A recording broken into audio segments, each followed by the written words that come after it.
Okay, how's it going, everybody? So,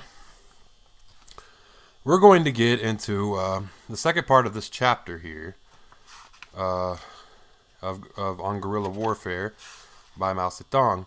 This is the second. Well, this is actually the third part of Organization for Guerrilla Warfare. We just read the first two parts. Then we're going to read Equipment of Guerrillas. Let's go ahead and get into this. In regard to the problem of guerrilla equipment, it must be understood that guerrillas are lightly armed attack groups, which require simple equipment. The standard of equipment is based upon the nature of duties assigned. The equipment of low-class guerrilla units is not as good as that of high-class units. For example, those who are assigned the task of destroying railroads are better equipped than those who do not have that task. The equipment of guerrillas cannot be based on what the guerrillas want, or even what they need, but must be based on what is available for their use. Equipment cannot be furnished immediately, but must be acquired gradually. These are points to be kept in mind. The question of equipment includes the collection, supply, distribution, and replacement of weapons, ammunition, blankets, communication materials, transport, and facilities for propaganda work. The supply of weapons and ammunition is most difficult, particularly at the time the unit is established. But this problem can always be solved eventually. Guerrilla bands that originate in the people are furnished with revolvers, pistols, bird guns, spears, big swords, and landmines, and mortars of local manufacture. Other elementary weapons are added, as many new type of rifles as are available are distributed. After a period of resistance, it is possible to increase the supply of equipment by capturing it from the enemy. In this respect, the transport companies are the easiest to equip, for in any successful attack we will capture the enemy's transport. An armory should be established in each guerrilla district for the manufacture and repair of rifles and for the production of cartridges, hand grenades, and bayonets. Guerrillas must not depend too much on an armory. The enemy is the principal source for their supply. For destruction of railway trackage, bridges, and stations in enemy-controlled territory, it is necessary to gather together demolition materials. Troops must be trained in the preparation and use of demolitions, and a demolition unit must be organized in each regiment. As for minimum clothing requirements, these are that each man shall have at least 2 summer weights uniforms, 1 suit of winter clothing, 2 hats, a pair of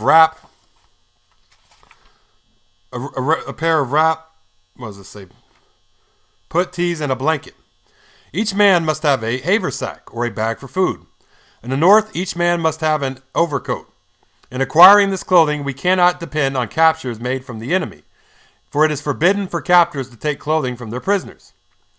In order to maintain high morale in guerrilla forces, all the clothing and equipment mentioned should be furnished by the representatives of the government stationed in each guerrilla district. These men may confiscate clothing from traders or ask contributions from those best able to afford them. In subordinate groups, uniforms are unnecessary.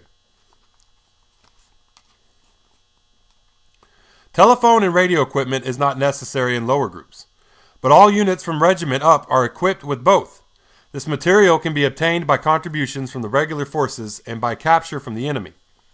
In the guerrilla army in general, and at bases in particular, there must be a high standard of medical equipment. Besides the services of the doctors, medicines must be procured.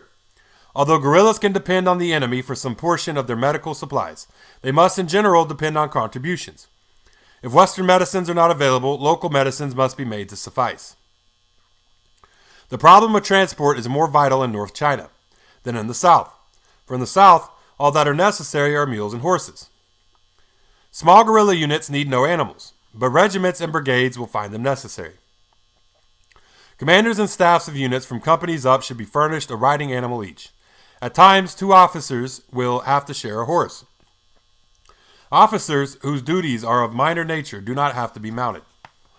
Propaganda materials are very important. Every large guerrilla unit should have a printing press and a mimeograph stone. They must also have paper on which to print propaganda leaflets and notices. They must be supplied with chalk and large brushes. In guerrilla areas, there should be a printing press or a lead type press. For the purpose of printing training instructions, this material is of the greatest importance. In addition to the equipment listed above, it is necessary to have field glasses, compasses, and military maps. An accomplished guerrilla group will acquire these things because of the proved importance of guerrilla hostilities in the anti-Japanese war. The headquarters of the nationalist government and the commanding officers of the various war zones should do their best to supply the guerrillas with what they actually need and are unable to get for themselves. However, it must be repeated that guerrilla equipment will in the main depend on the efforts of the guerrillas themselves. If they depend on higher officers too much, the psychological effect will be to weaken the guerrilla spirit of resistance.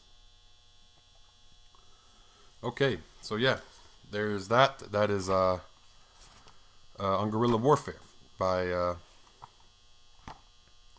Comrade Mao Zedong. That was, which one was that? Equipment of guerrillas.